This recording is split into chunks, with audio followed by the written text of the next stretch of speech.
One Zambia, one nation. The headlines.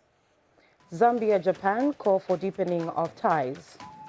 50 houses under construction for social cash transfer beneficiaries. Government disperses 177 million CDF funds to 21 constituencies, plus 4,900 to benefit from 2.5 million Muchimazi water. The news in detail. President Hakainde Hichilema has tasked providers of alternative sources of energy to pass down the benefit of tax waiver on solar equipment to the beneficiaries. President Hichilema says government is working around the clock to ensure that the economy does not collapse as a result of the energy deficit, including initiatives such as the tax waiver. The president, who was speaking during a press briefing at State House this afternoon, further disclosed that government will introduce the Open Access Initiative, which will allow for the purchase of excess energy from solar energy. President Hichilema said the drought that the country experienced has created a serious energy deficit, hence him assuring the nation that everything is under control. In his address, the head of state addressed issues of national unity, corruption, economic recovery, rule of law, and disaster emergency, among others.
President Hakainde Hichilema has called for deepened relations between Zambia and Japan as the two countries commemorate 60 years of bilateral ties. President Hichilema said this when JICA President Akihoki Tanaka paid a courtesy call on him at State House today. Mangala Kapandula has more in this report. President Hakainde Hichilema has called for deepened relations with the Japanese and Zambian governments, focusing on key areas of collaboration in the energy, health, agriculture, technology, infrastructure development, among others.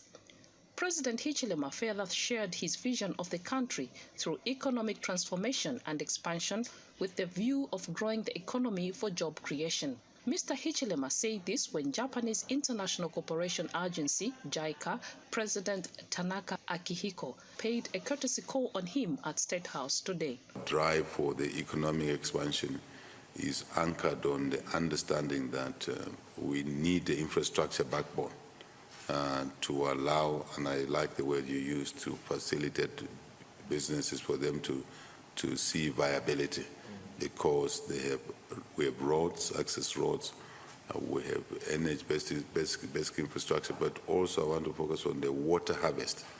Because of the drought now, we have a clear, serious need, JICA President, for the water harvest.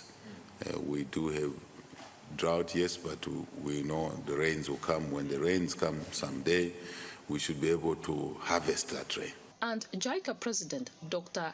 Akihiko said investment is key for any country to develop. The two countries are commemorating 60 years of bilateral ties. You have to put a lot of money to solve these issues. But I think in many cases for smallholders, simply giving cash doesn't change situation. And then this ECOPC, community-based smallholder irrigation projects are really, attuned to the needs with effective solutions and increasing income. And so I would really like to thank the Ministry of Agriculture for the support and expanding this type projects. I think based on these activities, I'm really planning to sell this type of activities in other countries. At the same occasion, Minister of Health Sylvia Masewo appreciated the support the Japanese government has rendered in the health sector. And Your Excellency, Japan is the health sector is very, very developed.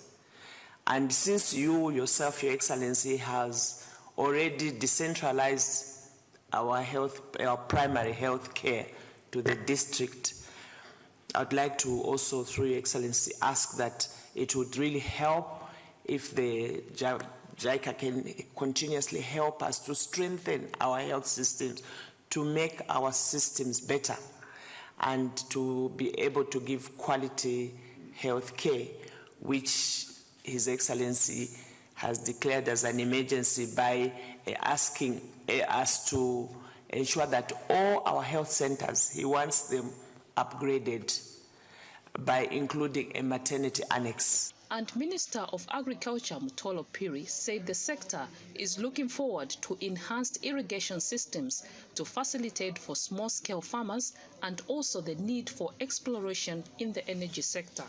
ECOBIS, where we have enhanced irrigation to small-scale farmer to a tune of close to 2,000 hectares. And picking on what you said, Your Excellency, that is an area I will emphasize tomorrow at our meeting, because it is now a national program, irrigation, small-scale farmers, to uplift them. Because in Zambia, irrigation has only been for the large-scale farmers. To amplify the collaboration between the two countries, Minister of Information and Media, Cornelius Mwetwa, appreciated the support the country has benefited, citing the mass media complex which was built by the Japanese government. Speaking, for instance, in terms of development, Mr. President, no country can develop without information dissemination.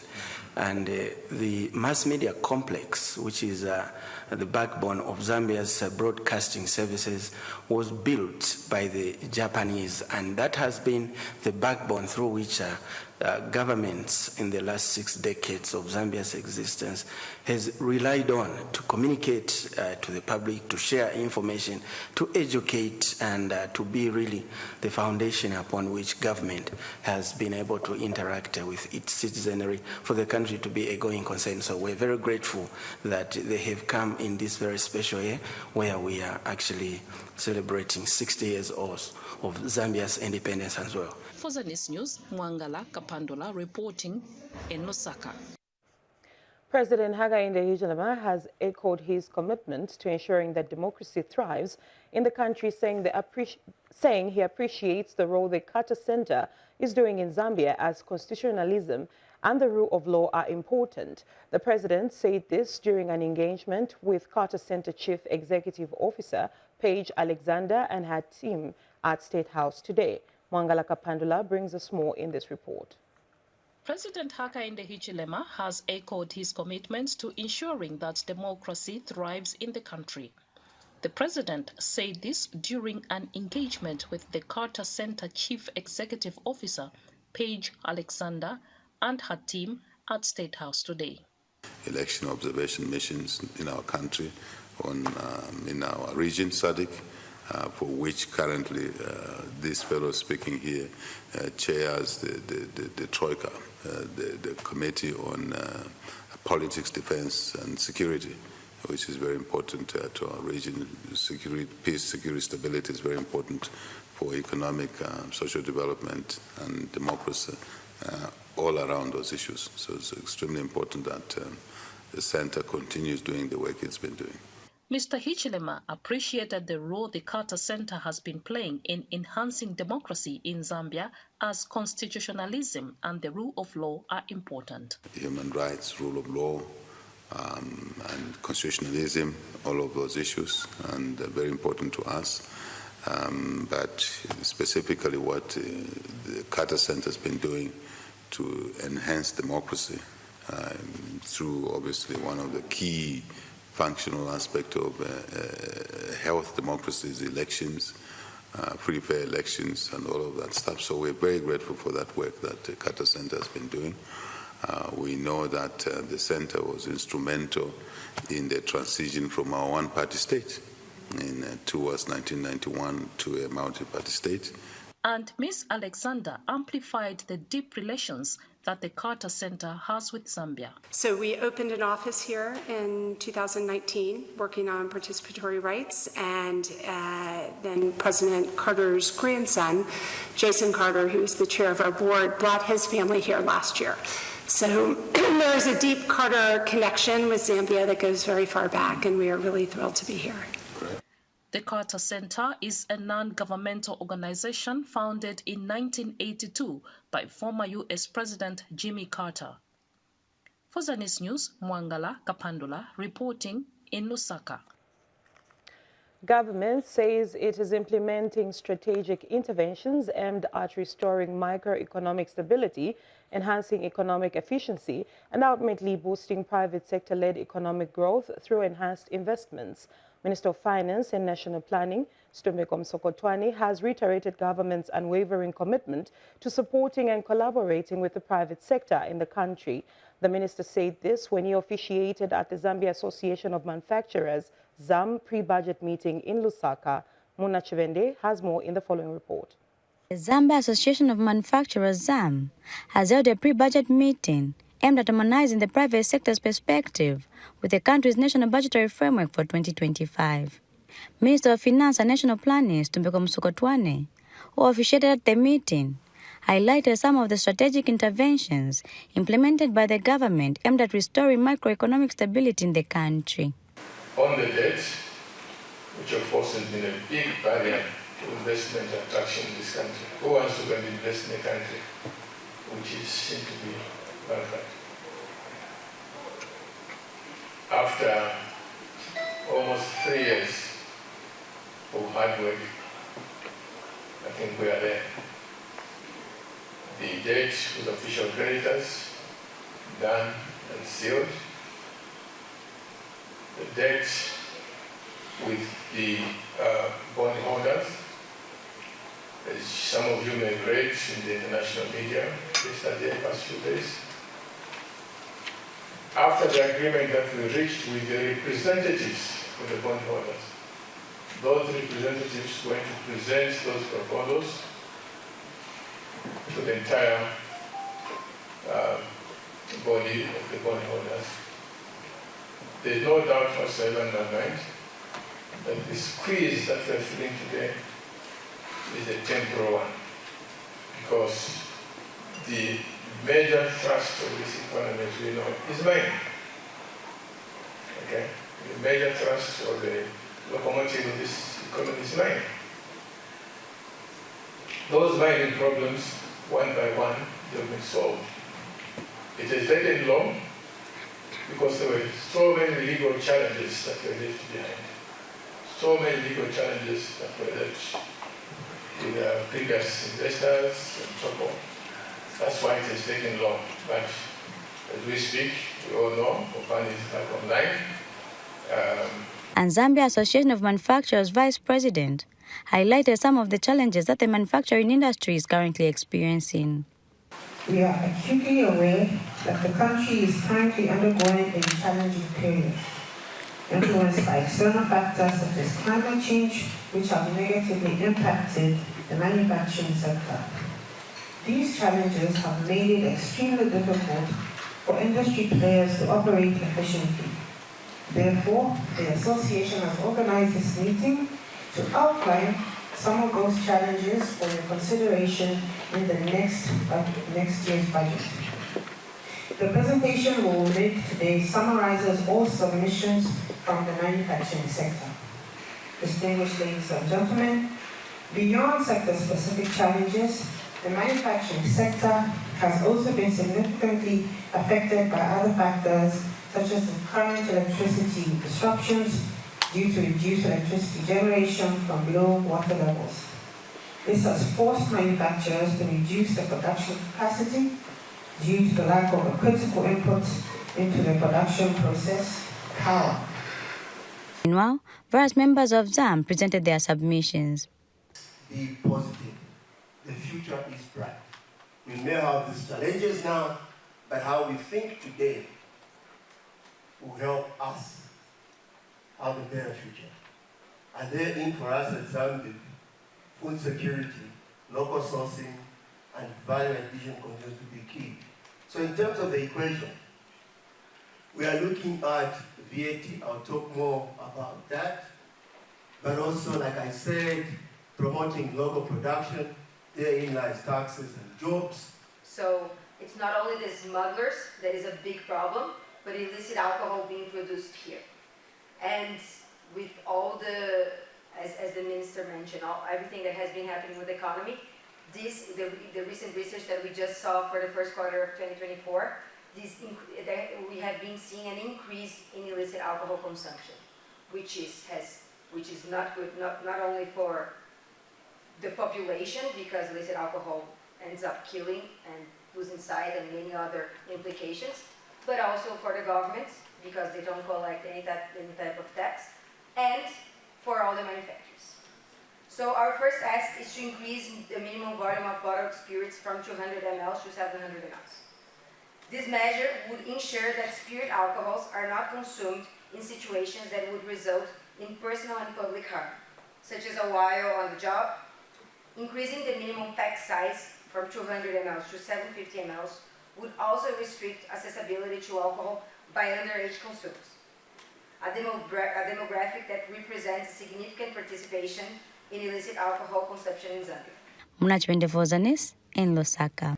In international news, the Arab Republic of Egypt says it is greatly satisfied with the cordial relationship it shares with the Zambian government and has implored the rest of Africa to emulate the partnership. Speaking during the signing ceremony between the United Procurement Authority and the Zambia Medicines and Medical Supplies Agency in Cairo, Egypt today, UPA chairman of Board of Directors, Baha Zaidan, said the partnership between the two countries shows credence of new, unified and progressive generation emerging in Africa. From Cairo, Pethius Mutale now reports. It was another busy day for the Zambian delegation in Cairo, Egypt, as the team participates at the Africa Health Exposition. On the sidelines of the expo, Zambia Medicine and Medical Supplies Agency ZAMSA Managing Director Victor Nyasulu signed an amendment to the contract signed on August 31st, 2023 with the Egyptian Authority for Unified Procurement, Medical Supply and the Management of the Medical Technology, UPA. ZAMSA board member Dr. Mahumpu Kafwamfwa lauded the event. So this extension has given us an opportunity to change, to vary the contract that was initially signed with UPA earlier last year. And what we are doing is changing some quantities of part size as they are for the commodities that are being transported, and also extending the period in which the delivery of some of those items are supposed to be delivered back home. Earlier, the Zambia Medicine Regulatory Authority, ZAMRA, signed a new agreement with UPA. So as far as regulation is concerned, we need to look at aspects such as collaboration when it comes to registration of medicines, when it comes to post-marketing surveillance, clinical trials, inspection, and so forth. There are quite a number of areas.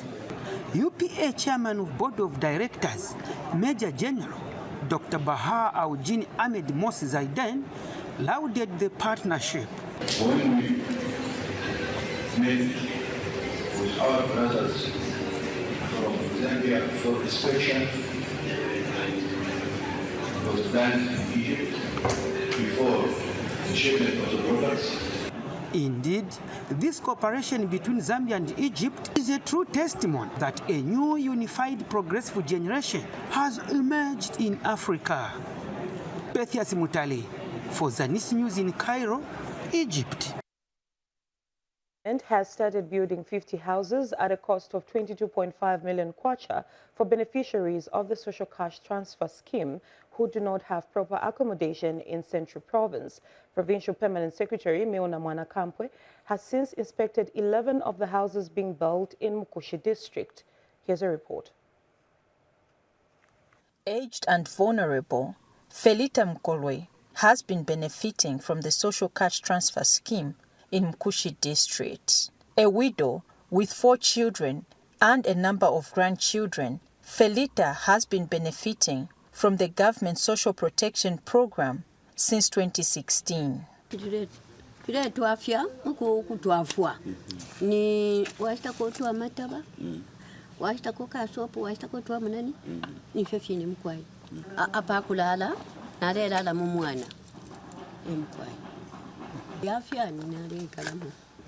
To further assist this woman and 11 others who are extremely vulnerable and without proper accommodation, government is building houses. They don't have proper accommodation, and the houses where they were staying were falling apart.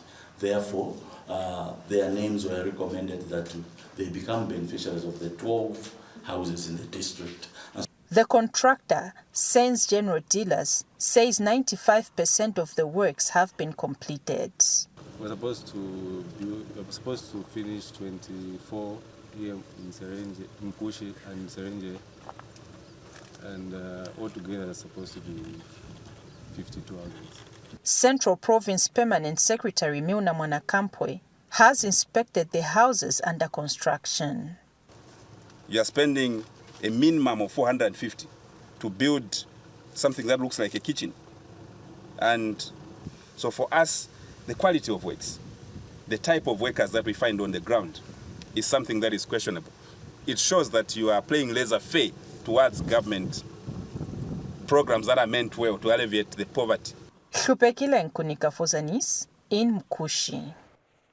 And in Western Province, the Citizens Economic Empowerment Commission, CEC, has called on the Senanga District Administration to help the Commission in the recovery of loans from the beneficiaries that have defaulted on the scheme. CEC Director General Muwe Mungule says most of the beneficiaries that got various types of loans under the Marketer Booster and Busulu loans have not repaid. Speaking when he paid a courtesy call on acting Senanga District Commissioner Morisheni Mwetwa as part of his tour of Western Province, Dr. Mungule observed that the Commission is finding it difficult to continue disbursing loan facilities to the people in the district. The CEC Director General explained that his office has a portfolio for each district, and if the people fail to repay, then the Commission will no longer fund the district. He, however, expressed optimism about recovering the money with the involvement of the district administration. Senanga Acting DC Morisheni Mwetwa pledged his office's determination to partner with CEC to recover the loan from the people that borrowed and urged the Commission to capacitate its beneficiaries on the prudent utilization of funds. And Senanga District Cooperatives and Entrepreneurship Development Officer Roida Monkombwe expressed gratitude to CEC Director and his entourage for visiting the district to appreciate their operational challenges. We would like to work effectively and appropriately with yourselves here in the district and in the entire province. These people that we have given loans, we would like to work together with the district to ensure repayment. We are in a hurry to create a sustainable revolving fund. If the funded members don't repay, then it can't happen. And it's a bad culture that we are, as a country, trying to fight. It's a cancer. We should not relent with the fight. We have people here that got the money, and some are repaying, some are not repaying, acting DC. And so we want to see how we can work together collaboratively. Because what we are doing now, we have a portfolio for each district. If those funded do not repay, then we are not funding the district anymore for that loan product. That's why we need to work together. Because to create a revolving fund, and with the culture that we have as a people, where we don't repay loans, it's not possible. So we just want to work together, and we think the DC leadership is well placed, and the office of the DC is strategic in this manner. So we hope that we can spearhead and galvanize our efforts together, to enhance loan recovery for this district. Zambians, we need to learn that a loan is a loan. You don't perform, we get back. This is a loan, purely a loan, not a grant. If we need to make people pay, to have that push, see how you can ensure that the district administration also is involved. Once in a quarter, even a meeting for those that have got the loans are made, yes, so that we see how them paying back. It is not easy, but we are trying. But I think it's vital that at least once in a while remember us, because we talk to people. For them, they don't just come to pay. We have to make follow-ups. You may be aware that like districts in our ministry don't have a transport per se, like vehicles. But you can remember us, even money for fuel, we can borrow from our friends, our fellow stakeholders. So this one, really, it has to be addressed. And in Chilanga district, over 30 micro and small enterprises are being trained by the Japan International Cooperation Agency, JICA, in partnership with the Ministry of Small and Medium Enterprise Development. Minister of Small and Medium Enterprise Development, Elias Mwanga, says the small and medium enterprise SME sector has great potential to contribute to the economy of the country. We take a break. More stories when we return. Zambia Today is a program that keeps you informed on various government policies and programs. Join us every Tuesday at 18 hours on ZANIS TV, Topstar Platform, Channel 6 DTT, and 458 DTH. Don't miss.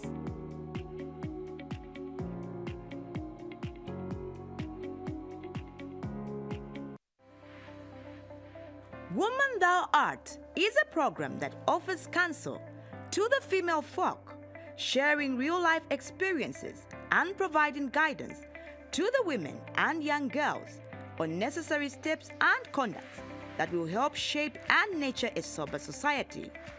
Watch Woman Thou Art on ZANIS TV every Wednesday at 18:30 hours on the Topstar channel, Channel 6 DTT, and channel 458 DTH. Welcome back. We continue with the news. Ministry of Local Government and Rural Development Permanent Secretary for Administration, Mambo Hamaundu, says government has so far disbursed over 177 million kwacha this year to 21 constituencies for various projects. Mr. Hamaundu says Constituency Development Fund CDF is one of the empowerment programs responding to this year's independence theme, honoring our heritage and embracing the future. Beatrice Mfola now reports. As Zambia celebrates 6 years of independence this year, the Enhanced Constituency Development Fund, CDF, is one of the programs that can be pointed at as one of the country's achievements. Local Government and Rural Development Permanent Secretary for Administration, Mambo Hamaundu, says the government remains committed to ensuring that CDF is available for projects as a way of honoring the country's heritage. We have displaced over 177 million to 21 constituencies. So a question may be asked to say, what of the rest of the constituencies? Are they not going to get the money? Yes, they will. They just need to request for the money. As we celebrate 60 years of independence, we are cognizant that the CDF is actually one of the instruments which is responding to this, because we are honoring our forefathers by doing what they thought this country must be. It must be developed. Meanwhile, retired Lieutenant Colonel Henry Muyoba has commended the government for the CDF program. This program, based on my experience, it has removed the bureaucracy. The money, for example, when I was an MP for Shuangando and also a governor for Isoka, instead of having the money within 1 month, it used to take longer. So it was very cumbersome. Hence, Community HH said, "Joe, well done," where you are paying direct to the constituency. And youth activist Michelo Kanchele is equally elated that the youth have not been left out in the national development and are being empowered through various CDF programs. And since we are celebrating Zambia, I'm happy to be among the generation that have seen the good fruits of CDF. Beatrice Mfula for ZANIS News in Lusaka. And Central Province Minister Princess Kasune says government remains committed to ensuring that children in rural areas access education through support from the Constituency Development Fund CDF. Ms. Kasune says the expanded Constituency Development Fund CDF should be utilized to ensure and secure a conducive learning environment and that no child sits on the floor. She was speaking when she commissioned a 1x3 classroom block at Mufwembe Primary School in Chibombo District. Details in the following report. The Constituency Development Fund has continued to impact the lives of people across Central Province. Provincial Minister Princess Kasune has officially handed over the 1x3 classroom block in Kakoma Ward of Kembe constituency with a call to give the old infrastructure a facelift. Today there is a 1x3 classroom. It has costed about 300,000 kwacha. The president has been deliberate that no child should ever sit on the floor while learning. But to the representative of DEPS, appreciate you, and we want to work together. Even the old structures we see here today, so that will bring them to the same standard for the other classrooms. Chibombo Town Council Chairperson Newton Nyeleti has called on the school management to use public resources prudently. Management of public resources is key here. Because there we don't want to have broken window panes. And Kakoma Ward Councillor Hankaya Michelo says apart from infrastructure projects, the area has also benefited from loans, grants and desks. As Kakoma Ward, we have also benefited the grants, the loans, the desks. And not so long from here, the guest of honor will also be here again at Rusobria to commission a staff house. Meanwhile, District Commissioner Lloyd Kayeka has disclosed that the government has increased social cash transfer beneficiaries from the initial 10,000 to 25,000 with a bi-monthly take-home cash of 600 kwacha. Not only that number, we have increased the numbers. As Chibombo, we were given another 15,000 to enumerate so that we can add the numbers from 10,000 to 25,000 in total across the district. Daniel Billy, ZANIS News, in Chibombo District, Central Province. Back to Western Province, some residents of Nkeyama District have called on real estate business in the area to invest in infrastructure development to help address accommodation challenges in the district. The residents say investment in real estate development will not only change the face of Nkeyama, but alleviate accommodation challenges. Join us for more in this story. Since its declaration as a district in 2013, Nkeyama has recorded an increase in the number of public servants, organizations, and traders. Despite this narrative, accommodation development has lagged behind, leading to the residents squatting or sharing a house. This situation has led some people to appeal to the business community to venture into real estate and ease the housing crisis in Nkeyama district. Sinamukona kubona fasi bakafolu inzifa kifoku nchalo tuteka puta koskalera sinamubona ni nduye lwinge tuteka kwa skafera lukatoka kuyaha inge lwinzi mwateni tero kupaba iswalezi bali business babana nilituka twabona atoya hamo mwankema babeleki kwa bangata bakona kutokena mandu abona wakupa shangu. We have shifted in today, but it has taken us long to find where to stay because of lack of accommodation within Nkeyama here. Though the district has clocked to more than 10 years, but accommodation is still a challenge. We request for those who are well-to-do, especially those who can actually come up with some real estates so that they can venture in and try to help our place. Nkeyama District Commissioner Ellis Mkubesa has acknowledged the challenge and is encouraging investment in that sector. We acknowledge that the infrastructures is not all that adequate. We are requesting some well-wishers, if they can come to Nkeyama and construct some houses, either for rental. At the same time, we are also encouraging the council to come up with a program where they can build some houses for rental that will be beneficial for the council and at the same time for our staffs at the district. Nkeyama Council Secretary Dr. Moses Mutioga says the council is systematically approaching the crisis, among them selling of residential plots and the council building some housing units as well as a guest house. So council is approaching it in a very holistic way, in such that one of them is to offer plots for workers and community members, and the other one is the council itself to construct housing units, which were started, and also to put up a lodge to provide the temporary accommodation for those who are in transit. And furthermore, the central government is also got a long-term stretch of a project, which is also putting up a robust housing infrastructure under the Ministry of Infrastructure.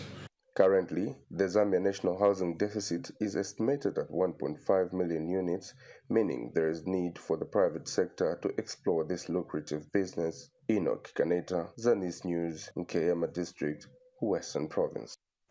In Northern Province, Department of Community Development in Lunte District says it is targeting to empower 2,600 vulnerable but viable farmers under the Wetland Emergency Response Program. Lunte District Community Development Officer Jonas Chola says this is aside 600 beneficiaries that government will empower under the traditional wetland program. Let's get the details in the following report. The Department of Community Development in Lunte District has started the identification of beneficiaries under the Emergency Wetland Response Program. The department is targeting 2,600 beneficiaries in Lunte, while another 600 beneficiaries will be targeted under the Traditional Wetland Program. Assistant Director in the Ministry of Community Development, Mangani Daka, was in Lunte, where he interacted with community members and explained the goals of the program. Ichikankare cho tulefua vonse fwe bali kuno kulunte tulefua kunsara tulefua na ngumu wa kufa kunsara hii then pakupoke fifyonse tatufuire tule umanawe tufuire twakonka fye amafunde fwe yali twapoka tualima tulegala mutende. Lunte District Community Development Officer Jonas Chola elaborated on the criteria that will be followed in the selection of beneficiaries. We are still targeting the vulnerables but viable farming households, those who have access to dambos, meaning they can have furrows or any irrigation alternative. There are three primary qualifiers which we are considering. The first one is they should not be in gainful employment, and then these people should have enough labor to do the cultivation. As you are aware, irrigation farming is labor intensive, and people be empowered will do a lima, so meaning they should have enough labor to do the actual work, and of course they should not be in gainful employment. A community member had this to say about the program.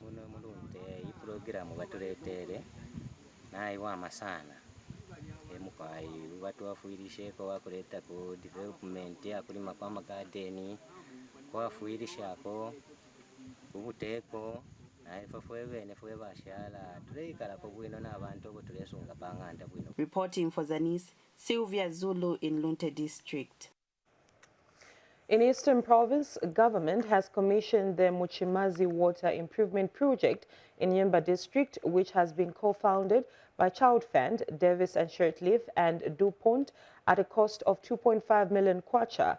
The water treatment project is earmarked to benefit over 900 people, including schools and Muchimazi Rural Health Center.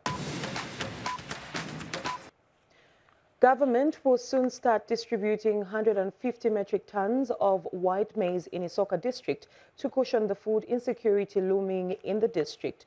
Of the 150 metric tons, which translates into 3,000 by 50 kilogram bags of maize, 80% will be distributed under the Food for Work program, while 20% has been allocated to support the most vulnerable households. Speaking during a courtesy call to Chief Katiete and Chief Kafwimbi, Isoka District Commissioner Jairo Simbe explained that the relief program has been structured according to government guidelines. And Chief Kafwimbi of the Ilwa Namwanga people welcomed the relief food distribution, emphasizing the need for fairness and impartiality in its implementation. Chief Kafwimbi expressed gratitude to the government for the initiative, highlighting its potential to support both community development and vulnerable individuals. And Chief Katiete also expressed support for the program, but noted that food relief should not defeat the district's stance against promoting laziness. Chief Katiete stressed the importance of hard work and personal responsibility. Community can come together through WDC, but decide bafaya kachitokamu tukabanipa skulu musebo any community working abapo yakwebati basuminisha kwebati inchito kowenga bomba ko kamono filafili mukubomba to wapera ko tumataba kupitira muri in arrangement. So in that component we have got 80% and then 20% tukwetefera kwati kwena nguli abali vulnerable just cooperate tufefwa ikange formula ndifengira ma politics kuya bika side ama politics kubombera abantu Nemo bali abantu abali 80 bashikwete amaka bashikwete amaka ya kulima, so at least barakwata kutwa kulya tufaafe kyakwebatya abantu bamu government ile taking a responsibility pa bantu abakwete amaka n'amaano na fyonse balifyala n'abaana abengi saana okukira n'abali abaliko bwe Muntu alingira taking a responsibility pa family yako. We want to encourage laziness, but it is a very good incentive. Kutabulingire buli kwata pressure ya kukulisha abantu because of laziness. Mpulungu District Commissioner Jihad Sikazwe says the district has been tasked to start producing more than 60,000 metric tons of maize by 2027 in order to contribute to the national food reserves. Mr. Sikazwe says this will help contribute to meet government's target of national annual production of 10 million metric tons of maize. Christine Moselu reports that the district commissioner said this when he officiated at the 2024 District Agriculture, Tourism and Investment Show. Agriculture is not only a key sector in contributing to the national food security, but also to the economic development of the country. Annually, farmers come together to showcase their farm products during the agriculture show. Mpulungu District has held an agriculture tourism and investment show. Mpulungu District Commissioner Gerhard Sikazwe officiated at the show. The new Dawn government has continued to offer attractive prices for your crops. Therefore, you should not be tempted to sell your maize crops to briefcase buyers. Moreover, government supports you with farming inputs in order to enhance our national food security by ensuring that our national food reserve is well stocked. And the Department of Agriculture has this to say. As the department, we are committed to work with the farmers, especially with the programs that we have. The government has put some programs like FISIP and SAF and also the irrigation program. We are going to encourage our farmers to continue producing their products in the crops. So what we are going to do is to intensify the training aspect of the farmers so that once we give them the input, they can maximize the usage of those inputs, and probably we are going to improve productivity. Meanwhile, farmers who exhibited their produce are grateful for the support.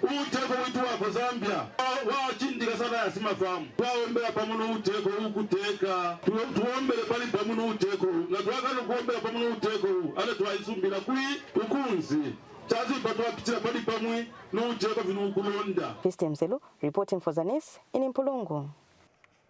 Kababok Minister Elisha Matambo says government is committed to restoring the environment to combat climate change and building drought resistance mechanisms. Mr. Matambo says that his office is coordinating with the mining sector and the local authorities on the Copper Belt in various programs aimed at protecting the environment. He was speaking during the commemoration of the World Environment Day in Luansha District under the theme Accelerating Land Restoration for Drought Resilience. Details in the following report. As the world commemorates World Environment Day, residents of Katete are being urged to be stewards of the environment. Speaking in his homily, Catholic Diocese of Chipata Bishop George Lungu said it was important to be stewards of the environment, as once abused, nature does not forgive. Sitikumva zimene tulankhula kapani maboma kapani na mafumu kapani mipingo siyana ngati sitisamala pankhani chilengedwe chilungamo zakhala imfa losautsa nature ngati mwayamba doesn't forgive. God forgives, but nature no. Aliyense alipokhala mpostoli wa uthenga wa tsiku la lero loyamba ku programu wathu osamala chilengedwe. And gracing the commemoration held under the theme Accelerating Land Restoration for Drought Resilience in Zambia, Katete District Commissioner Raphael Piri said it was important to protect nature as nature served humanity.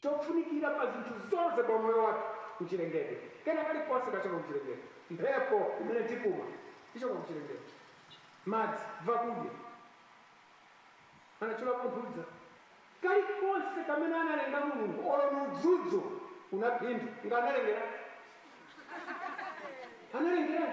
zona chimwe chanalengera